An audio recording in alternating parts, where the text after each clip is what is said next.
మన రక్షకుడు, విమోచకుడు, పరిశుద్ధుడు అయిన మన దేవునికి స్తుతియు మహిమ ఘనత కలుగును గాక. ఆమేన్. హల్లెలూయా. ఈరోజు వర్ణాను కళ్ళం గురించి మనం ధ్యానం చేయబోతున్నాం. వర్ణాను కళ్ళం. కళ్ళం అంటే ఏమంటారు కన్నడలో? కణ. కణ. వర్ణాను కణ. కనుక వర్ణాను కళ్ళం గురించి మనం ఈరోజు ధ్యానం చేయబోతున్నాం. కాబట్టి ఇక్కడ మనము వాక్యాన్ని చదువుతాం. చదవండి. దావీదు వర్ణాను వద్దకు వచ్చినప్పుడు వర్ణాను దావీదును చూచి కళ్ళములో నుండి వెలుపలికి వచ్చి తల నేలమట్టునకు వంచి దావీదునకు నమస్కారము చేసెను. కాబట్టి వర్ణాను తన కళ్ళంలో తన యొక్క పంటను దొల్లగొట్టుకుంటూ ఉన్నాడు. తన కళ్ళములో తను పొలం పని చేసుకుంటూ ఉన్నాడు. కాబట్టి అకస్మాత్తుగా వర్ణాను కళ్ళమునకు దావీదు గారు వచ్చారు. దావీదు గారు ఎవరు? రాజు. ఇశ్రాయేలీలకు రాజు అయిన దావీదు గారు కళ్ళంలోనికి వచ్చారు. కళ్ళంలోనికి వచ్చి నప్పుడు వర్ణాను చూసిన వెంటనే పరిగెత్తుకొని తన పిల్లలు మరి వచ్చి నేలమట్టునకు తలను వంచి కనుక దావీదు గారికి సాగిలపడి నమస్కారం చేశారు. ఎందుకంటే రాజు నా యొక్క కళ్ళంలోనికి వచ్చాడు. రాజు మా పొలంలోనికి వచ్చాడు. ఏంటి, నా పొలంలోనికి ఎందుకు రావాలి, నా కళ్ళంలోనికి ఎందుకు రావాలి అని వర్ణాను చాలా భయంతో మరి దావీదుకు స్వాగతం పలికారు. కాబట్టి దావీదు గారు అంటున్నారు, అసలు నేను రావడంలో ఉద్దేశం ఏంటి అంటే 22వ వాక్యాన్ని మనం చదువుతాం. ఈ తెగులు జనులను విడిచిపోవునట్లుగా ఈ కళ్ళపు ప్రదేశమందు నేను యెహోవాకు ఒక బలిపీఠమును కట్టించుటకై దాని నాకు తగిన క్రయమునకు ఇమ్మని దావీదు గారు వర్ణాను అడిగాడు. ఏంటంట? ఈ కళ్ళము నాకు కావాలి. ఎందుకు అంటే ఈ కళ్ళములో యెహోవాకు బలిపీఠము కట్టాలి. ఏంది, మీకు పొలాలు లేవా, మీకు స్థలాలు లేవా? కాబట్టి దావీదు గారికి పొలాలు లేవా, దావీదు గారికి భూములు లేవా? ఉన్నాయి. కానీ వర్ణాను దగ్గరికే వచ్చి వర్ణాను పొలంలోనే మరి దావీదు దిగి ఎందుకు దావీదు గారి యొక్క పొలంలోనే లేక కళ్ళంలోనే ఏం కట్టాలనుకుంటున్నాడు? యెహోవాకు బలిపీఠం కట్టాలి. కనుక దాన్ని నాకు క్రయమునకు ఇమ్ము అని అడుగుతున్నారు. దావీదు గారు అడుగుతూ ఉన్నారు. కాబట్టి ఎందుకంట బలిపీఠం కట్టాలి?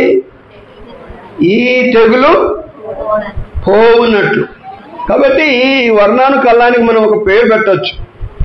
శాంతిని సమాధానమును కలుగజేసిన కళ్ళము. శాంతిని సమాధానమును కలుగజేసిన కళ్ళం. ఎలాగా అంటే వర్ణాను కళ్ళములో బలిపీఠము కట్టుట ద్వారా దేవుడు మరి వచ్చిన విపత్తు నుండి విడిపించాలని మరి దావీదు కోరుకున్నారు. అందుకనే వర్ణాను కళ్ళములో ఏదైతే చేయాలని దావీదు గారు అనుకుంటున్నారో ఆ వర్ణాను కళ్ళములో చేయబడిన దాని ద్వారా సమాధానపరచబడింది, శాంతి పరచబడింది, నెమ్మది కలిగిందనమాట. కనుక దీనికి మనం ఒక పేరు పెట్టవచ్చు. శాంతినిచ్చిన లేక సమాధానమునిచ్చిన కళ్ళము అని మనం పేరు పెట్టచ్చు. ఎందుకు అసలు తెగులు ఎందుకు వచ్చింది అంటాడు కదా దావీదు. ఈ తెగులు ఏమంట? ఈ తెగులు జనులను విడిచిపోవునట్టుగా అంటారు. ఏ తెగులు వచ్చింది, ఏం జరిగింది అనే మాటను మనం చూద్దాం. 21వ అధ్యాయంలో మనం మొదటి మాటను చదివితే తర్వాత సాతాను ఇశ్రాయేలీలకు విరోధముగా లేచి ఇశ్రాయేలీలను లెక్కించుటకు దావీదును ప్రేరేపించిందట. సాతాను దావీదును ప్రేరేపించింది. ఎవరికి విరోధముగా? దేవుని పిల్లలైన ఇశ్రాయేలీలకు సాతాను విరోధముగా లేచి దేవుని పిల్లలను లెక్కించున్నట్లుగా దావీదునకు ఏమిచ్చిందట? ప్రేరేపణనిచ్చిందట. చాలాసార్లు సాతాను మనకు కూడా ప్రేరేపణిస్తాడు. దేవుని పిల్లలకి ఎక్కువగా ప్రేరేపణనిస్తాడు సాతానుడు. దేవుని వాక్యానికి భిన్నమైన చోటికి వెళ్ళడానికి, దేవుని వాక్యానికి విరోధమైనది చేయడానికి, దేవునికి విరోధంగా నడుచుకోవడానికి, కుటుంబంలో కానీ బయట కానీ మనం దేవునికి లోబడినట్లుగా చేయకుండా సాతానుడు మనకు అనేక ప్రేరేపణలను కలుగజేస్తూ దేవునికి విరోధంగా మనల్ని ఏం చేస్తాడు? నడిపిస్తూ ఉంటారు. దేవునికి విరోధంగా నడిపిస్తాడు. సాతానుని మనం అడగొచ్చు, సాతానుని దేవుడు ఎందుకు నా జీవితంలోనికి పంపాలి? మా కుటుంబంలో ఎందుకు దేవుడు సాతానుకు అధికారం ఇవ్వాలి? నా జీవితం మీద సాతానుకు దేవుడు ఎందుకు అధికారం ఇవ్వాలి?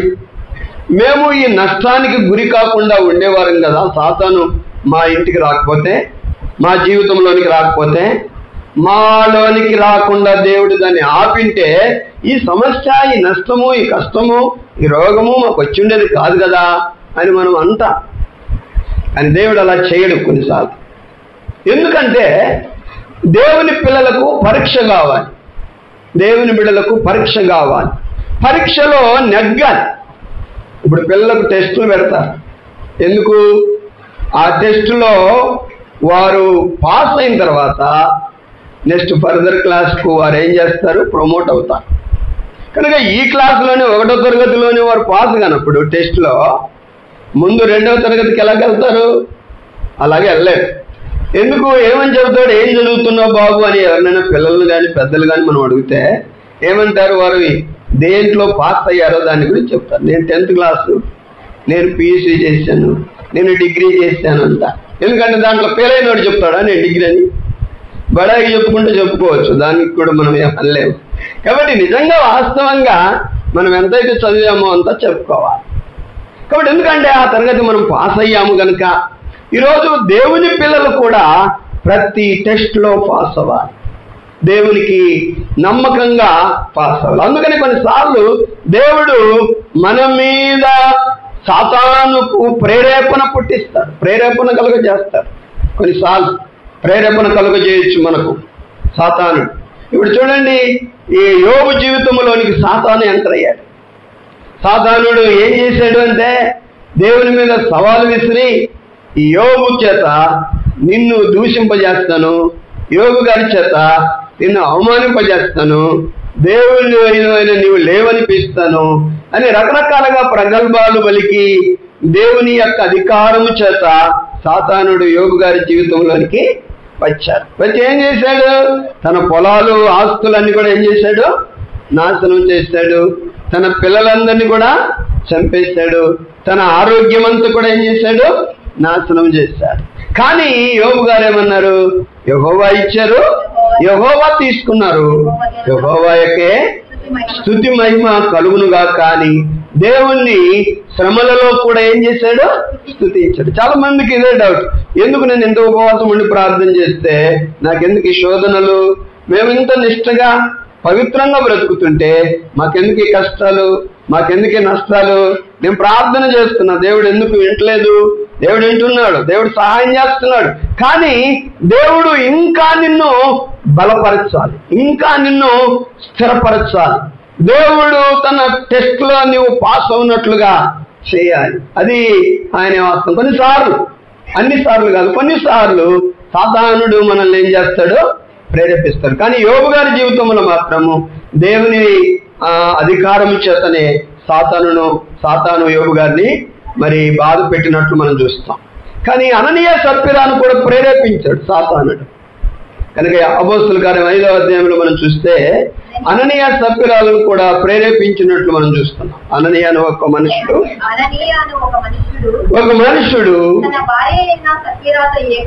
ఏకమై పొలము అమ్మెను. వారి ఎరుకనేవాడు దాని వెలలో కొంత దాచుకొని పెట్టెను. పేతురు అననీయ కొంత దాచుకొని పరిశుద్ధాత్మను మోసబుచ్చుటకు సాతాను ఎందుకు నీ హృదయమును కాబట్టి ప్రేరేపించు. ఇప్పుడు యోబు కుటుంబంలోనికి సాతాను రావటము అది దేవుని యొక్క అధికారంతో వచ్చింది. ఇప్పుడు అననీయ సప్పిరాల జీవితంలోనికి ప్రేరేపించడానికి దేవుని యొక్క అధికారంతో వచ్చింది ఆ సాతాను. మనం గమనించాలి. కాబట్టి కనుక కొన్నిసార్లు ఆ రీతిగా లేదు. సాతానుడే మనల్ని పడగొట్టడానికి, చెడగొట్టడానికి, పాడు చేయడానికి ఏం చేస్తాడు? ప్రేరేపిస్తాడు. ఇక్కడ అననీయ సప్పిరా జీవితంలోనికి సాతాను వచ్చింది. ఈ ప్రేరేపణనిచ్చింది దేవుని మరి చిత్తము ద్వారా కానే కాదు. తన సొంతంగా సాతానుడు ఈ మంచి విశ్వాస జీవితంలో మరి కొనసాగుతున్న అననీయను సప్పిరాను పడగొట్టడానికి, అననీయ సప్పిరాలు ఇచ్చిన మాట దేవునికి నెరవేర్చకుండా ఉండడానికి, దొంగలుగా వారిని మార్చడానికి, అవిధేయులుగా వారిని చేయడానికి, వారి నాశనము చేయడానికి అపవాది ప్లాన్ వేసి. కనుక అపవాది మాటలు తీయగా ఉంటాయి. అపవాది మాటలు నమ్మశక్యంగా ఉంటాయి. అపవాది మాటలు నిజంగా నా శ్రేయోభిలాషి, నా కొరకు ఎంత ప్రేమ కలిగి చెబుతున్నారు అన్నట్లుగా అపవాది మాటలు ఉంటాయి. కానీ కొన్నిసార్లు దేవుని మాటలు మన జీవితంలో కఠినంగా ఉంటాయి, హెచ్చరికలుగా ఉంటాయి, మరి గద్దింపులుగా ఉంటాయి. ఈ గద్దింపు కంటే సాధారణ మాట చాలా రుచిగా ఉంది కదా అని మనం అనుకుంటాం. కానీ ఈ మాట వెనకాల మన కొరకు గొయ్యి ఉంటాడు వాడు. ఈ మాట వెనకాల మన కొరకు నాశనాన్ని వాడు సిద్ధం చేసి ఉంటాడు. దాన్ని మనం గుర్తెరగకుండా అపవాది ప్రేరేపణ ఇది, అపవాది మార్గమా ఇది, అపవాది నా జీవితమును నడిపిస్తుందా అని తెలియకుండా చాలా మంది మనం అపవాది చేతుల్లో కీలుబొమ్మలమైపోతాం, చిక్కుబడిపోతాం దేవుని బిడ్డలారా. అందుకొరకు మనం ఆలోచన చేసుకోవాలి. అననీయ సప్పిరాలు అపవాది మమ్మలను ప్రేరేపిస్తుందని గుర్తించారున్నా సరే వారికి అది మంచిగా తోచింది. కొంత దాచుకొని కొంత దేవునికి ఇవ్వమనే ఈ యొక్క ఆలోచన చాలా మంచిగా అనిపించింది కనుక దాన్ని అలా చేశారు. మరి అలా చేసి ఏమైపోయారు? వాళ్ళు ఇరువురు కూడా చనిపోయారు. దేవుని చేత అపవాది యేసుక్రీస్తు ప్రభువును కూడా అపవాది శోధించింది. కనుక మత్తయి లూక 4 అధ్యాయాల్లో మనం చూస్తాం. యేసయ్యను కూడా అపవాది అరణ్యమునకు ఏం చేయబడింది? తీసుకుని పోయి అక్కడ ఆయనను శోధించినట్లు మనం చూస్తున్నాం. కనుక ఆయన ఏం చేశాడు? జయించాడు. శరీరాశను, నేత్రాశను, జీవపు డంబాన్ని ఆయన జయించి మనందరికి కూడా సజీవుడై జయశాలి అయి మాదిరిగా మన కొరకు మరి నిలబడిన దేవుడై. కాబట్టి ఆయన జయించాడు. కాబట్టి మనం కూడా ఎలా ఉండాలంటే జయించిన వారుగానే ఉండాలని యోబు గారి జీవితంలో అపవాదిని మరి ఆయన పంపించాడు. కానీ ఇక్కడ అననీయ సప్పిరాల జీవితంలో ప్రేరేపణకు దేవుని యొక్క మరి ఆయన అనుమతి లేనేలేదు. కానీ ఇక్కడ దావీదు గారి జీవితంలో కూడా దావీదుకి ఇచ్చిన ప్రేరేపణ ఇది దేవుని నుండి వచ్చిన ప్రేరేపణ కాదు, అపవాది నుండి వచ్చిన ప్రేరేపణ. అపవాది దేవుని దగ్గర పర్మిషన్ తీసుకొని మరి దావీదును ప్రేరేపించడా? కానే కాదు, తనంతట తానే దావీదును ప్రేరేపించాడు. ఎందుకు ప్రేరేపించాడు చెప్పండి? ఇశ్రాయేలీయులను అందరినీ లెక్కించండి, ఇశ్రాయేలీయులను లెక్కించమని యోవాబుకు చెప్తాడు. ఇశ్రాయేలీయులను లెక్కించు. ఇప్పుడు ఇశ్రాయేలీయులను లెక్కించే అవసరం ఏముంది? ఇశ్రాయేలీయులను లెక్కించవలసిన అవసరం ఏముంది? అనవసరమే. కానీ యోవాబు అక్కడికి చెప్పాడయ్యా, నీ ప్రజలు ఇంకా విస్తరించరు, వారు ఎంతో ప్రజలుగా విస్తరించినా సరే వారు నీ దాసులే కదా, నీ ప్రజలే కదా, వారిని లెక్కించడం చాలా కష్టము, విస్తరించిపోయారు కనుక ఎందుకు లెక్కించాలని చెప్పినా ఇది మై ఆర్డర్, నేను చెప్పినట్లు చెయ్యి అన్నాడు. దారి ఇది నా ఆజ్ఞ, నేను చెప్పినట్లు చెయ్యి, అందరిని కూడా నీవు లెక్కించమన్నాడు. కాబట్టి దావీదులో మనము ఒక ఆలోచన ఏమై ఉన్నదో మనము ఊహ ద్వారా కొద్దిగా గమనించవచ్చు. ఎందుకంటే దావీదు మరి చూడండి, వారు మరి లెక్కించి ఆయన దగ్గరికి తీసుకుని వచ్చారు. 5వ వాక్యాన్ని ఒకసారి చదువుదాం. ఇశ్రాయేలీయులందరిలో కత్తి దూయువారు 11 లక్షల మంది, యూదావారిలో 4,70,000 మంది సంఖ్యకు వచ్చిరి.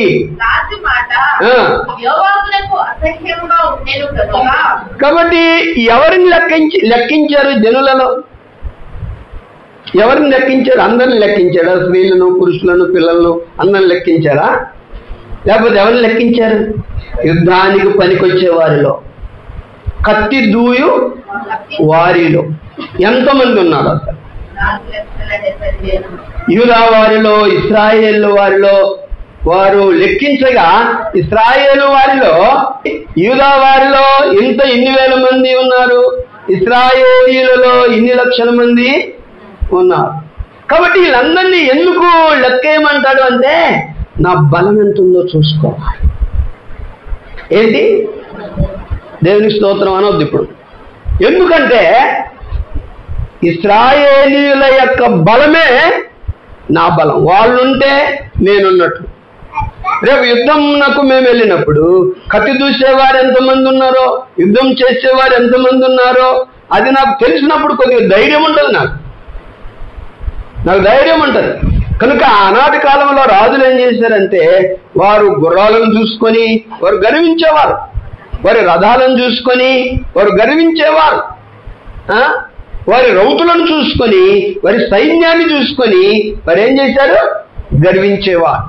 నాకు ఇన్ని లక్షల సైన్యం ఉంది, నాకు ఇన్ని వేల రౌతులు, గుర్రాలు, రథాలు ఉన్నాయి అని గర్వంతో ఉండేవారు. ఎవరు నా మీదకి వస్తారు, ఎవరు మమ్మల్ని ఓడిస్తారు, ఎవరు మమ్మల్ని జయిస్తారు అనేటువంటి ఒక ప్రౌఢు వారి జీవితంలో ఉండేది. కనుక దావీదు బహుశా అందుకనేమో మరి సైన్యాన్ని లెక్క పెట్టమన్నాడు.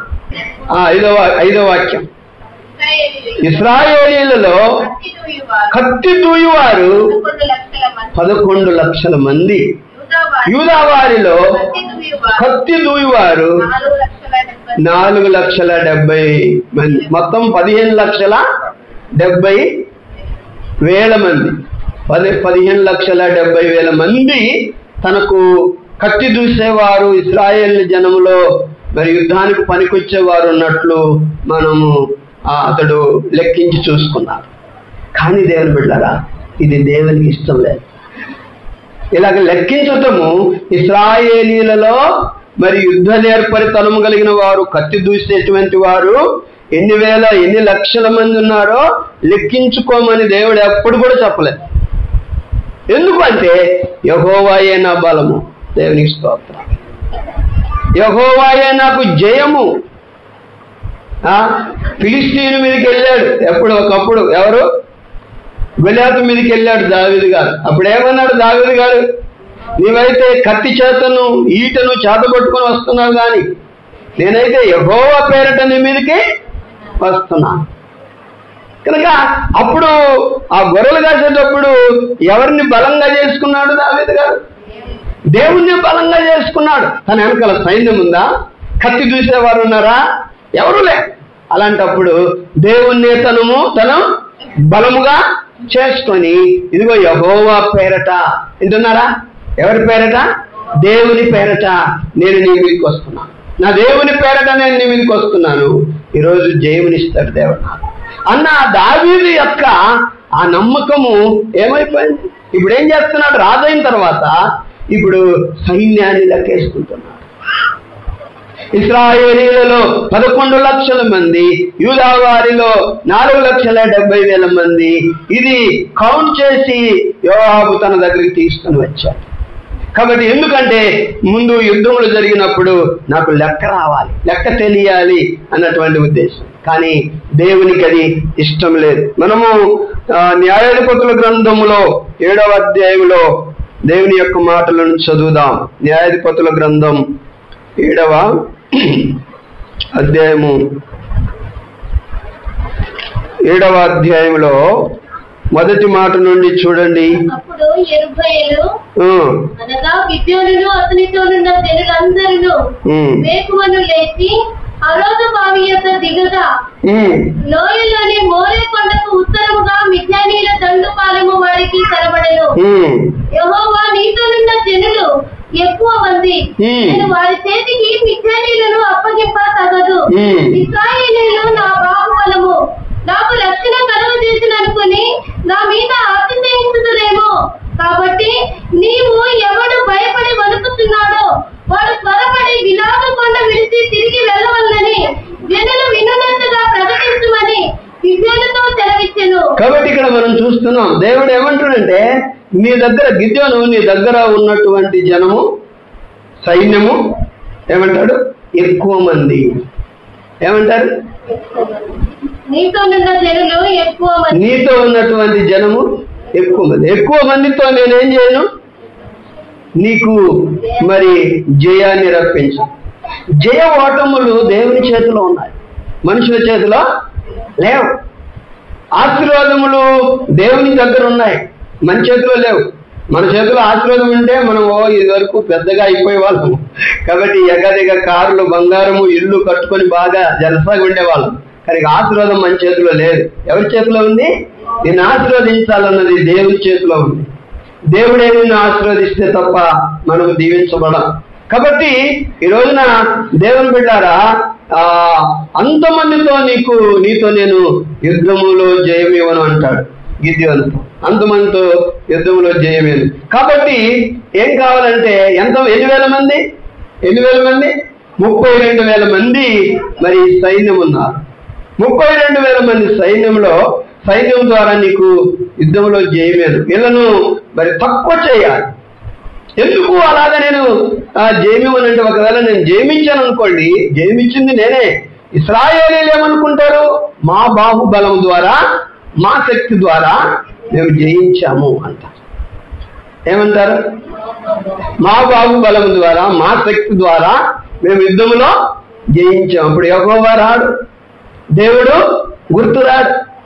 ఇప్పుడు మనం కూడా ఈ లోకంలో చూస్తాం, ఎవరికైనా బలగం ఎక్కువగా ఉన్నా, బంధువులు ఎక్కువగా ఉన్నా, వారి జోలికి పోవద్దండి, వాళ్ళు చాలా ఉన్నారు, చాలా జనం ఉన్నారు, అందరూ చేస్తారు, మనమేమో ఒంటరిగాళ్ళము, మనం వాళ్ళ జోలికి పోయామంటే మనం ఇబ్బంది పడతాం.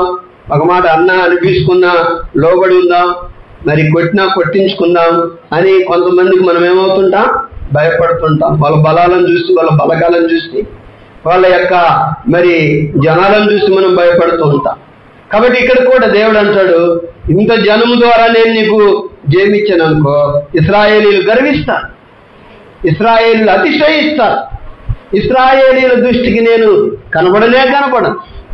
అందుకొరకు ఇంతమంది ద్వారా నేను నీకు జయమివ్వను, కానీ వీరిని తగ్గించి చేస్తాను. మొత్తము మనం ఇదివరకు ధ్యానం చేసాం. కాబట్టి 32,000 మందిలో దేవుడు ఎంతమందిని తీసుకోమన్నాడు? 300 మందిని తీసుకోమన్నాడు. 32,000 మందిలో అందరినీ కొట్టుపడేసి 300 మందిని తీసుకోమన్నాడు. ఈ 300 మంది ద్వారా నేను నీకు జయము ఇస్తాను. అప్పుడు అరే మనం ఇంత తక్కువ మందిమే, మరి అంత గొప్ప సైన్యాన్ని ఎలా జయించాము అంటే మన పక్షాన్ని ఎవరున్నారు? యెహోవా ఉన్నారు అని వారికి గుర్తొస్తారు. ఎప్పుడు కూడా మన టాలెంట్ మీద మనము ఆధారపడకూడదు, మన బలం మీద మనం ఆధారపడకూడదు, మన జ్ఞానం మీద మనం ఆధారపడకూడదు. దేవుని బిడ్డలు చదువుకునేవారు, ఉద్యోగం కొరకు ఎదికేవారు, మరి ఏ విధమైన సహాయము కావాలనుకునేవారైనా మనం ఎవరి మీద ఆధారపడాలి? దేవుని మీద ఆధారపడాలి. దేవుని మీద ఆధారపడి, దేవుని బలం మీద ఆధారపడి, దేవునికి ప్రార్థన చేసే బిడ్డలుగా ఉండాలి. కాబట్టి దేవుడు ఏమంటాడంటే ఎక్కువ మంది ద్వారా నేను మీకు జయము ఇవ్వను, తక్కువ మంది ద్వారా నేను మీకు జయమిస్తాను. ఎక్కువ మంది ఉన్నా వాళ్ళ శక్తి చేత వాళ్ళు జయించలేరు, తక్కువ మంది ఉన్నా వాళ్ళ శక్తి చేత వాళ్ళు జయించలేరు. బిహైండ్ ద స్క్రీన్ ఎవరున్నారు? యెహోవా ఉన్నాడు. వెనుక ఎవరున్నారు? యెహోవా ఉన్నాడు. ఆయన జయమిస్తాడు, ఆయన జయమిస్తాడు. కాబట్టి ఆ జయమును చూడకుండా ఇక్కడ దావీదు ఎక్కువ మంది, దాదాపు 15,70,000 మంది ఉంటే నాకు గొప్ప జయం వస్తుంది, నాకు గొప్ప విజయం వస్తుంది అని అనుకొని ఏం చేశాడు? లెక్కించమని చెప్పాడు. ఈ లెక్క దేవుడు తప్పు పట్టాడు. నువ్వు నా మీద ఆధారపడకుండా, నువ్వు నా బలం మీద ఆధారపడకుండా, నీవు నా శక్తి మీద ఆధారపడకుండా మనిషిని యొక్క సైన్యం యొక్క బలం మీద ఆధారపడి సంతోషిస్తావా అని పెద్ద పాపముగా దాన్ని పరిగణించాడు దేవుడు. కొన్నిసార్లు చాలా బాధపడతాడు దేవుడు. ఎప్పుడు కూడా మనం కూడా ప్రతి సమస్యను దేవుని మీద ఏం చేయాలి? ఆధారపడాలి, కానీ మనుషుల మీద ఆధారపడకూడదు, మనుషుల మీద ఆధారపడకూడదు. అహజ్యా అనేటువంటి ఒక ఇశ్రాయేలీల రాజు ఏమయ్యాడంటే మేడగది మీద నుండి కింద పడ్డాడు. కింద పడి అతడు జబ్బుపడి మంచం మీద పడ్డాడు. మంచం మీద పడితే అతను ఏం చేశాడంటే, మీరు ఎక్రోను దేవత అయిన బయల్జెబూలు దగ్గరికి వెళ్ళి నేను ఈ వ్యాధి నుండి బాగుపడి మరలా మరి ఆరోగ్యం పొందుకుంటానో లేదో మీరు వెళ్ళి కనుక్కొని రమ్మన్నాడు. కనుక్కొని రమ్మంటే ఆ సైనికులు ఎక్రోను దేవత దగ్గరికి అయిన బయల్జెబూలు దగ్గరికి వెళుతూ ఉంటే మరి ఏలియా ద్వారా దేవుడు మాట్లాడాడు. ఏలియా, నువ్వు ఆ ఎక్రోను దేవత దగ్గరికి వెళుతున్న ఆ సైనికులను కలుసుకొని ఇలా మాట్లాడు అని చెప్పారు. ఏలియా ఎదురొచ్చేసి, ఇశ్రాయేలీలలో దేవుడన్నవాడు లేడనుకొని మీరు ఎక్రోను దేవత దగ్గర విచారణ చేయడానికి వెళ్తున్నారా అని బహుపౌరుషంగా దేవుని సేవకుడు ఆ అహజ్యా పంపినటువంటి సేవకులతో మాట్లాడాడు. ఏమంటాడు? ఇశ్రాయేలీలలో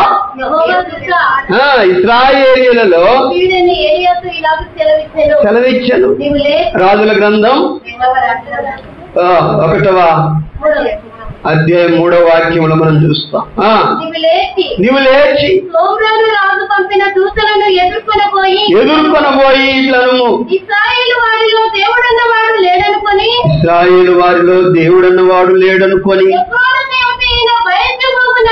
ఎక్రోను దేవత అయిన బయల్జెబూలు దగ్గర మీరు విచారించబోచున్నారా?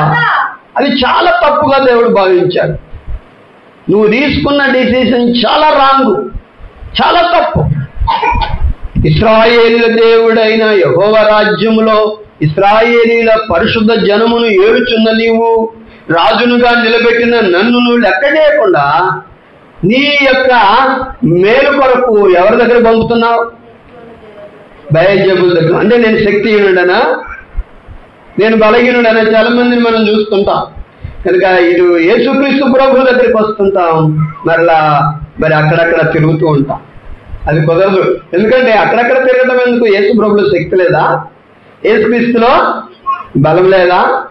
యెషయా గ్రంథం 59:1 అలాగంటుంది, 1 ఇలా చెప్తుంది, రక్షింపనేరకయుండునట్లు యెహోవా హస్తము కురచ కాలేదు, విననేరకయుండునట్లు ఆయన చెవులు మందం కాలేదు. కనుక నేను రక్షించ శక్తి గల దేవుడు, నేను రక్షించ శక్తి గల దేవుడు.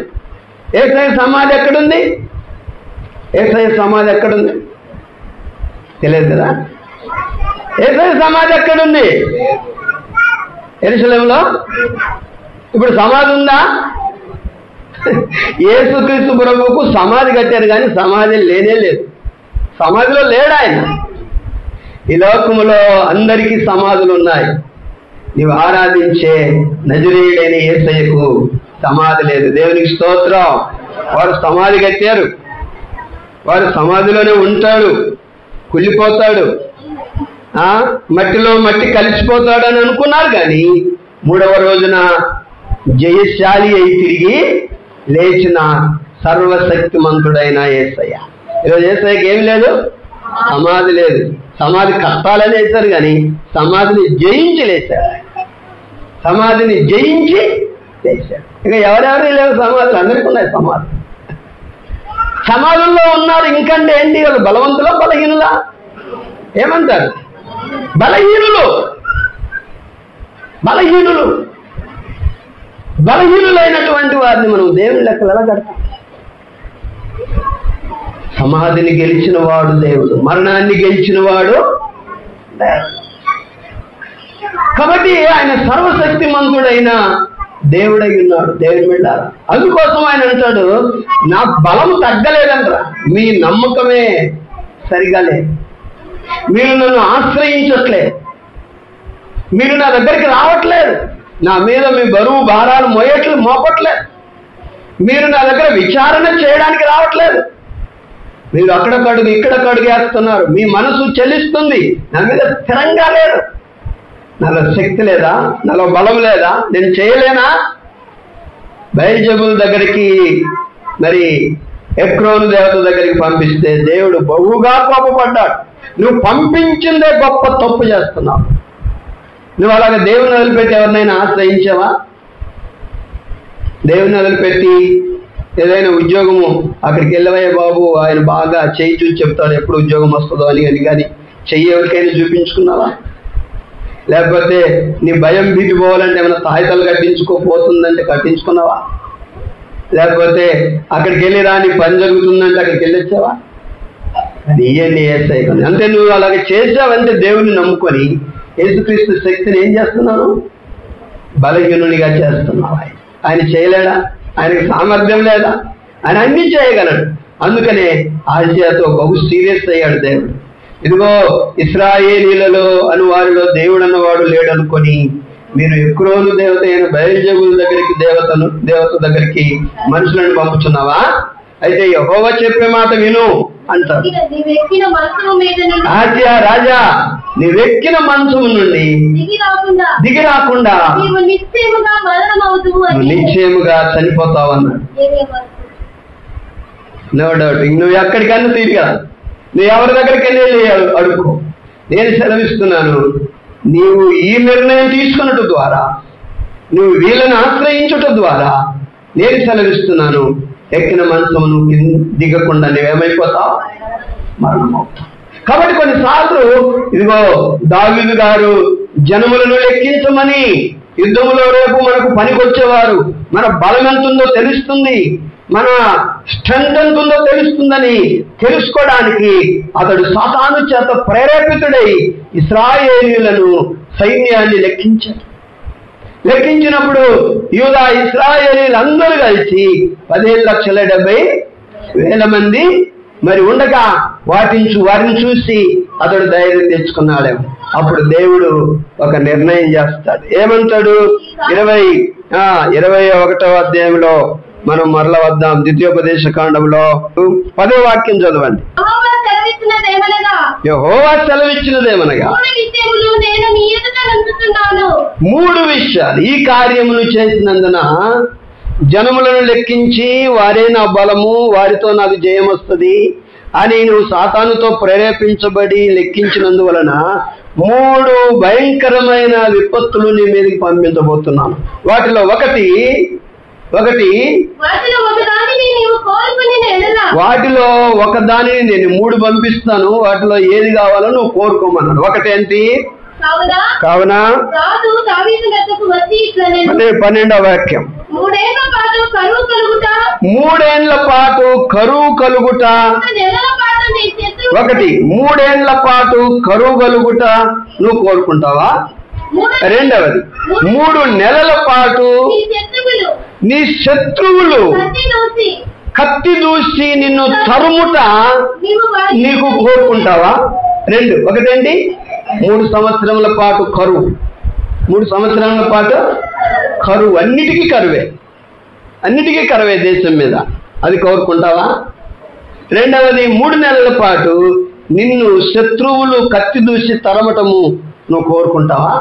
3 దినముల పాటు దేశమందు యెహోవా కత్తి అనగా తెగులు నిలుచుట చేత తెగులు నిలుచుట చేత యెహోవా దూత ఇశ్రాయేలీయుల దేశమంతటా ఆ, నాశనము కలగజేయటానికి కావాలా? 3 కావాలా? ఏది కావాలి చెప్పండి? ఒకటి చెప్పండి. 3 సంవత్సరముల కరువు కావాలా?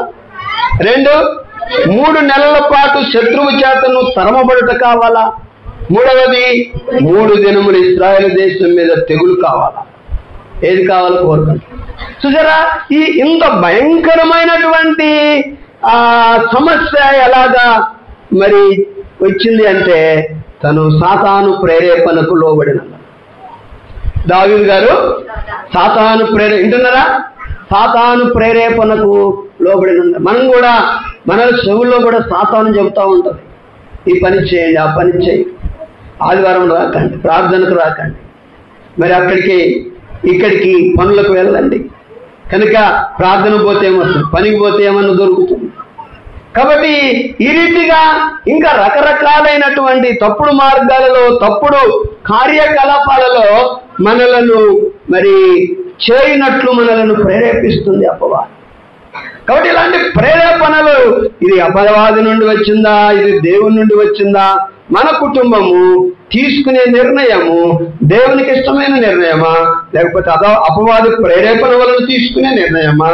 మన పిల్లల విషయంలో కానీ, భార్య విషయంలో కానీ, భర్త విషయంలో కానీ, ఒక పని విషయంలో కానీ మనం తీసుకునే నిర్ణయము దేవునికి ఇష్టమైందా, సాతాను నిర్ణయం ఇది అనేది ఆలోచన చేసుకోకపోతే దావీదు వలె తొందరపడి మనం కూడా అపవాది ప్రేరేపణ ప్రకారము మనము దావీదు గారు చేసినట్లు కాకుండా మరి ఏదైనా చేసినట్లయితే దేవుని శిక్షకు మనమేమవుతాం? గురవుతాం. దేవుని శిక్షకు మనం గురవుతాం. కనుక ఆ రీతిగా చేసినందువలన దావీదు దగ్గరికి గాదు అనే ఒక వ్యక్తిని పంపించి, గాదును వెళ్ళి దావీదుకి ఇలా చెప్పు, కనుక అతడు చేసింది నాకు సరిగా అనిపించట్లేదు, అతడు నా మీద ఆధారపడట్లేదు, నా బలాన్ని చిన్న చూపు చూశాడు, అతడు సైన్య బలాన్ని చూసి సంతోషిస్తున్నాడు కానీ నా బలాన్ని అతడు చూడట్లేదు, నా బలాన్ని అతడు లెక్క చేయట్లేదు, కాబట్టి నువ్వు ఈ 3 దావీదుకు చెప్పు, వీటిలో ఏది కోరుకుంటాడో దాన్ని అతని మీదకి నేను పంపిస్తానంట.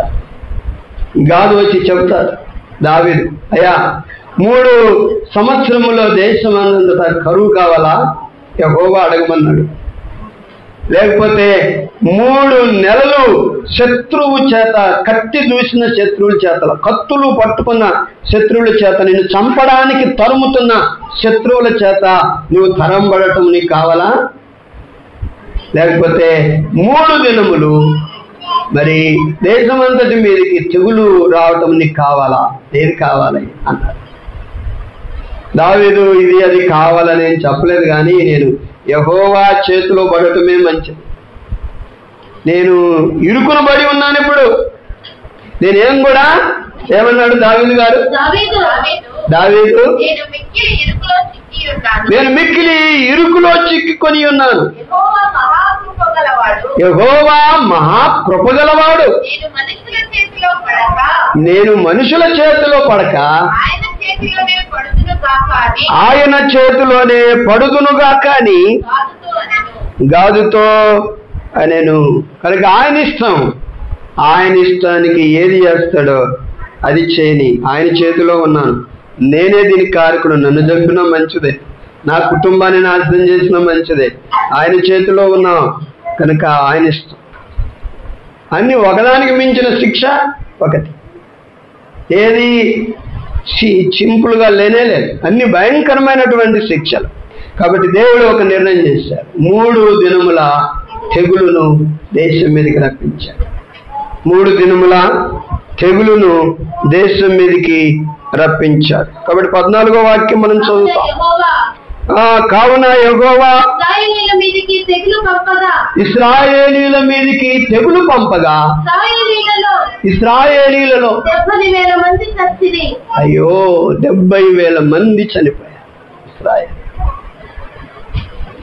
బహుశా నేను అనుకుంటున్నాను, నువ్వు ఎవరైతే నాకు బలంగా ఉంటారని లెక్క పెట్టావో వాళ్ళే చనిపోయి ఉండొచ్చు. వాళ్ళలో చాలా మంది వారి బంధువులే చనిపోయి ఉండొచ్చు. నువ్వు బలం అనుకున్నది ఎంతసేపు నీకు బలంగా ఉంటుందో తెలియదు. నువ్వు నాకు కొండలాంటి అండగా ఉంటారనుకున్న వాళ్ళు ఎంతవరకు ఉంటారో తెలియదు. నా ధనము తరగని నిధి అని అనుకున్న ఆ ధననిధి ఎంతకాలం ఉంటుందో తెలియదు. కనుక ఏదైనా సజీవంగా శాశ్వతంగా ఉండగలిగిన దాని మీద నువ్వు ఆధారపడాలంటే ఆయనే నువ్వు ఆరాధించే యేసయ్య. దేవునికి స్తోత్రం. ప్రతి విషయంలో ప్రతి పరిస్థితులలో మనమందరం కూడా దేవుని మీదనే ఆధారపడాలి. మన ధనం గురించి అయినా ఆయన మీదనే ఆధారపడాలి. మన ఆరోగ్యం గురించి అయినా ఆయన మీదనే ఆధారపడాలి. మన బలం గురించి ఆయన మీదనే ఆధారపడాలి. మనం ప్రతి విషయంలో కూడా యెహోవా నాకున్నాడు, నాకు ఏమి కలగదు అని మనము ఆయన మీదనే మన యొక్క నిరీక్షణను పెట్టుకోవాలి. కానీ ఈ లోకంలో దేని మీద మనం నిరీక్షణ పెట్టుకున్నా అన్ని కూడా పతనమైపోతాయి. ఈ రోజు ఉన్నది రేపు ఉండదు. క్షణములో ఏమైపోతుందో తెలియదు. అందులో ఉండి అందులో మాయమైపోయే మనుషులను చూసుకొని ఆహా ఎంత పెద్ద సైన్య బలం అని అనుకున్నాడు. కానీ నిరంతరము ఏకరీతిగా ఉన్న దేవుని బలము ఇంతకు ముందు అనేకుల చేతిలో నుండి సునాయాసంగా జయమిచ్చిన దేవుని బలం మీద ఆధారపడలేకపోయాడు దావీదు. అందుకనే దేవుడు చాలా సీరియస్ అయ్యాడు దావీదు విషయంలో. కనుక అందుకనే నేను 3 సంవత్సరములు మరి మీకు కరువు కాదు కానీ 3 నెలలు నిన్ను తరమటం కాదు కానీ 3 దినములు ఇశ్రాయేలు దేశం మీదకి నేను తెగులు రప్పిస్తున్నాను. కాబట్టి అందును బట్టి ఆ 3 దినముల తెగులులో దేవుని బిడ్డలారా మరి 70,000 మంది ఏమైపోయారట, చనిపోయారు. దావీదు చాలా బాధపడ్డాడు. అయ్యో నా పాప ఫలితంగా వీళ్ళందరూ చనిపోయారు. నేను ఎవరి చేత ప్రేరేపించబడ్డాను? అపవాది చేత ప్రేరేపించబడ్డాను. కొన్నిసార్లు సాతానుడు ఇచ్చే ప్లాన్లు మనకు చాలా బాగుంటాయి కానీ దాని వెనకాల మనకు, మన పిల్లలకు, మన కుటుంబానికి నష్టం కలిగే పరిస్థితులు ఉంటాయి. దేవుని బిడ్డలారా హుషారుగా మనము డీల్ చేయాలి, లేకపోతే మనం చాలా దెబ్బతింటాం. దావీదు అలాగే దెబ్బతిన్నాడు. కనుక మరి బిలాము ప్రవక్త కాలంలో సాతాను దెబ్బ కొట్టాలని చూసింది దేవుని పిల్లల మీద. ఎలాగా బాలాకు రాజును ప్రేరేపించి ఇదిగో నీకు ఇంటడి సొమ్మిస్తాము, నీకు బహుమానాలు ఇస్తాము, కనుక నీ నోట ఏది పలుకుతే జరుగుతుందని నేను విన్నాను, కాబట్టి నీవు ఇశ్రాయేలీయులందరినీ కూడా ఏం చేయాలి? శపించు అన్నాడు. ఇశ్రాయేలీయులందరినీ కూడా శపించు. వారు శపించబడితే వారి భయం నాకు లేకుండా ఉంటది. కాబట్టి మరి ఆ రాజు ఆ రీతిగా సెలవిస్తే దానికి సిద్ధపడినట్లుగా మనోడు ఆ సొమ్ము కొరకు ఆశపడి వెలుచున్నట్లుగా మనం చూస్తున్నాం. కనుక దేవుడు అన్నాడు, ఇదిగో వారు ఆశీర్వదించబడిన ప్రజలు, వారిని శపించకూడదు అన్నాడు దేవుడు. కనుక దేవుని ప్రజలను నాశనం చేయాలని సాతానుడు ఎప్పుడు కూడా ప్రయత్నాలు చేస్తాడు. భక్తిగల కుటుంబం ఏదైనా ఉంటే, భక్తిగల సంఘం ఏదైనా ఉంటే, భక్తి కలిగి ప్రభువులో మనం నడుస్తూ ఉన్నట్లయితే మనల్ని పతనం చేయాలని చూస్తూ ఉంటాడు. అననీయ సప్పిరాను పతనము చేసిన సాతానుడు, ఇదిగో ఆదాము అవ్వన జీవితాలను పతనము చేసినటువంటి సాతానుడు ఈరోజు గర్జించు సింహం వలె ఎవరిని మృంగుదునానని మనల్ని కూడా వాడేం చేయాలని, నాశనం చేయాలని చూస్తూ ఉన్నాడు. అందుకొరకే మనం చాలా జాగ్రత్తగా ఇది ఎవరి ప్రేరేపణ, ఎవరి ఆలోచన అని మనం ఆచితూచి తీసుకోకపోతే నిజంగా మన జీవితాల్లో మనం నష్టపోతాం దేవుని బిడ్డ. కాబట్టి దావీదు ఆ రీతిగా ఆలోచన బలి వచ్చిందే, నాకు మంచి ఆలోచనే, మీరు సైన్యం ఎంతోగా ఉందో ముందు చూసుకోవటం చాలా మంచిదే అని అనుకున్నాడు. కానీ ఆ ఆలోచన సాతానుది అని మరి గ్రహించలేక సాతాను చెప్పినట్లు చేసి దేవుని బిడ్డలారా గొప్ప శిక్షణ అతడు పొందుకున్నాడు. కనుక 70,000 మంది ఏమైపోయాడు? కూలిపోయారు, చనిపోయారు. ఎక్కడ చూసినా దేశంలో ఏడ్పులే, ఏ ఇంట్లో చూసినా కన్నీరే. తన భర్త పోగొట్టుకున్న భార్య, తన భార్యను పోగొట్టుకున్న భర్త, తన పిల్లలను పోగొట్టుకున్నటువంటి తల్లిదండ్రులు ఏడుస్తూ ఉన్నారు. రోదన, దేశమంతా కూడా రోదన లేచింది. ఈ రోదనకు, ఈ చావుకు, ఈ యొక్క సమాధులు చేయడానికి కారకుడు దావీదే. ఈరోజు ఇంట్లో ఒక యజమానుడుగా, ఒక యజమానురాలిగా పిల్లల పట్ల, భార్య పట్ల, భర్త పట్ల మనం తీసుకునే నిర్ణయాలు దేవునికి ఇష్టానుసారంగా లేకపోతే దేవుని బిడ్డలారా, మన జీవితాల్లో కూడా అటువంటి చేదు అనుభవాలను మనం ఏం చేస్తాం? రుచి చూస్తాం. అటువంటి చేదు పరిస్థితులను మనం రుచి చూస్తాం. అందుకొరకు మనం తీసుకునే తీర్మానాలు దేవునికి మహిమ కలిగిన తీర్మానాలు అయి ఉండాలి, దేవునికి ఇష్టమైన తీర్మానాలు అయి ఉండాలి, దేవునికి ఘనత తెచ్చే తీర్మానాలు అయి ఉండాలి. దావీదు చేసిన పనికి ఎంతమంది? 70,000 మంది సమాధులు చేయబడ్డాయి. 70,000 మంది యొక్క బంధువులు కన్నీరు మున్నీరుగా కాచారు, రోదన చేశారు. దేవుని బిడ్డ, దేశంలో సమాధానమే లేదు. అందుకనే మరలా ఇదిగో యెరూషలేము మీదకి కూడా దేవుని యొక్క దూత వెళ్ళినట్లు దేవుని బిడ్డారా మనం చూస్తాం. 15వ వాక్యం చదువుదాం.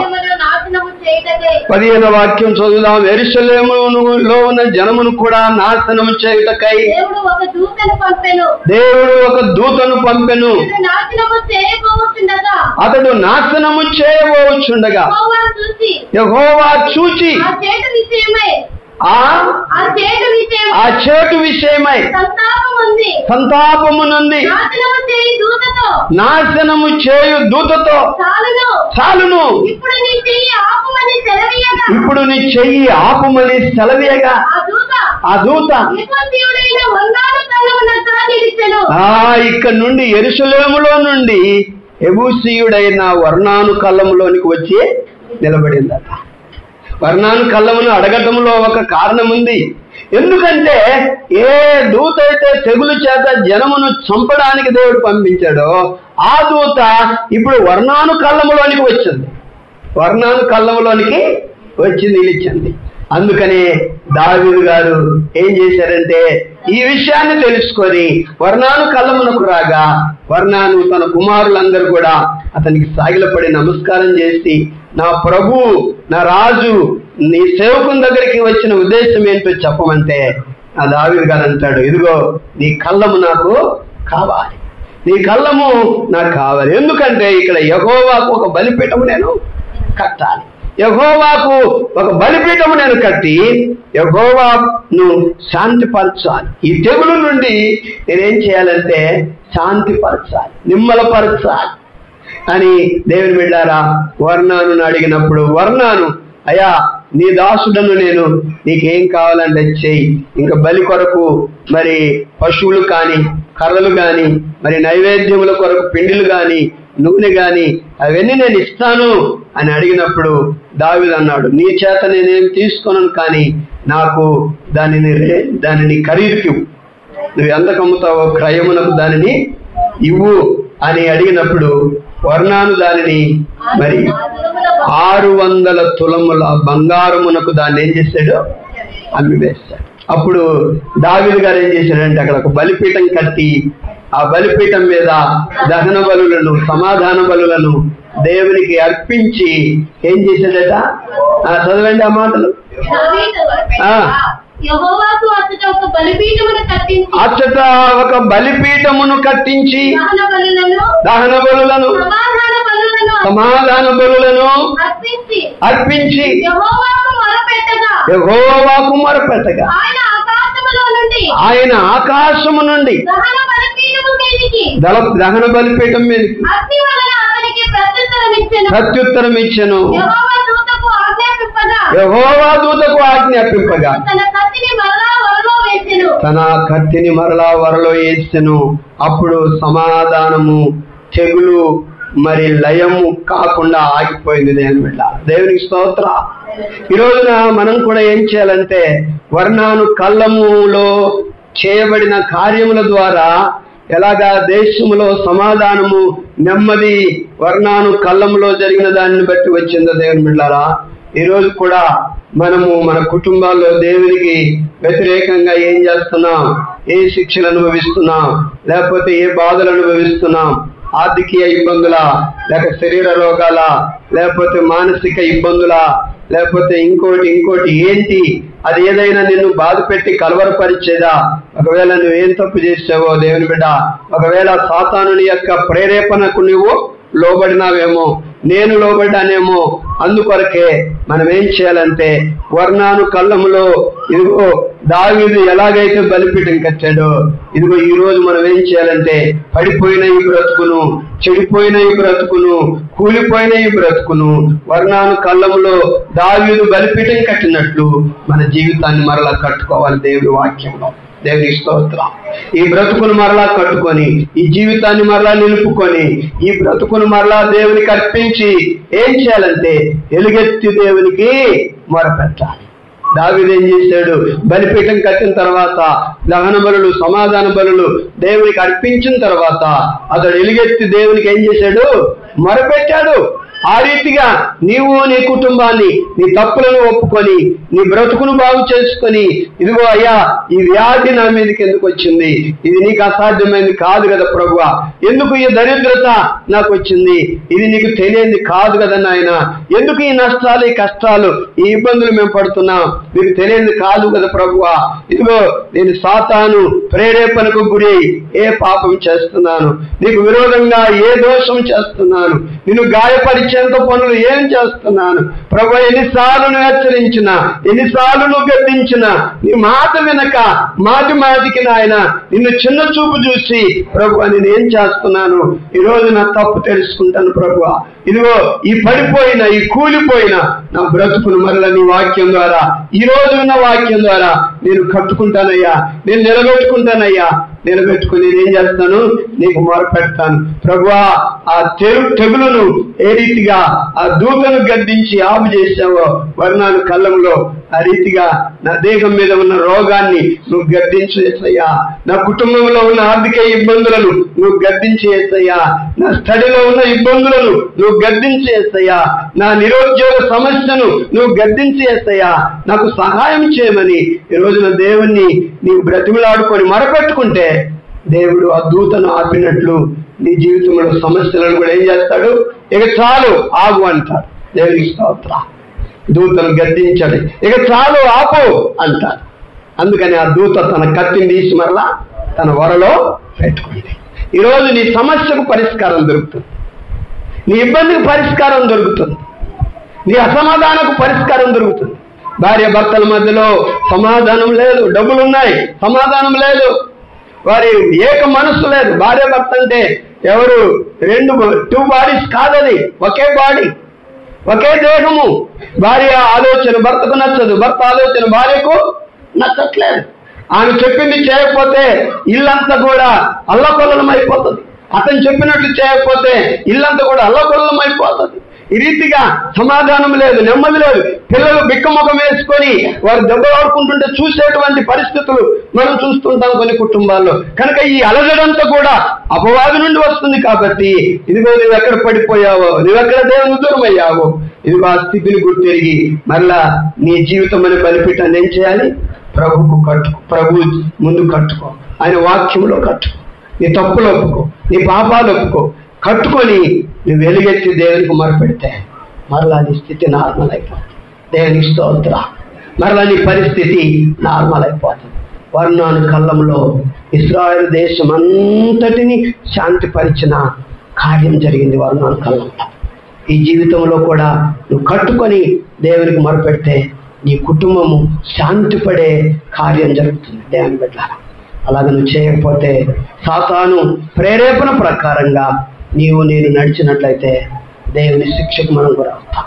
ఈ రోజున మనం అందరం కూడా దేవుని ముందు తలలు ఉంచుదాం, కళ్ళు మూసుకొని ప్రభువా వర్ణాను కళ్ళము శాంతి కలిగించిన కళ్ళం.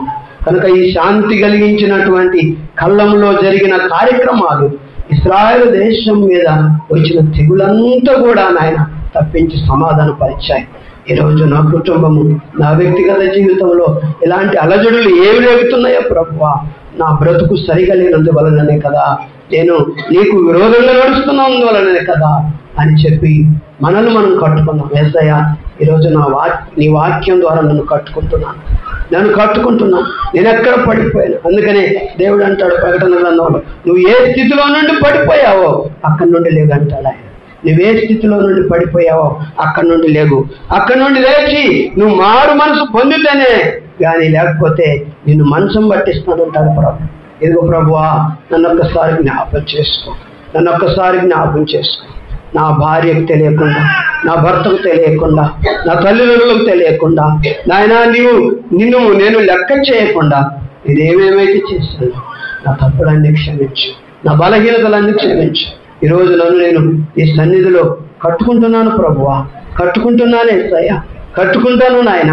అపవాది ప్రేరేపణ నేను వినకుండా నాకు సహాయం చేయమని కన్నీటితో ప్రభు పాదాల దగ్గర మనం మొరపెడదాం.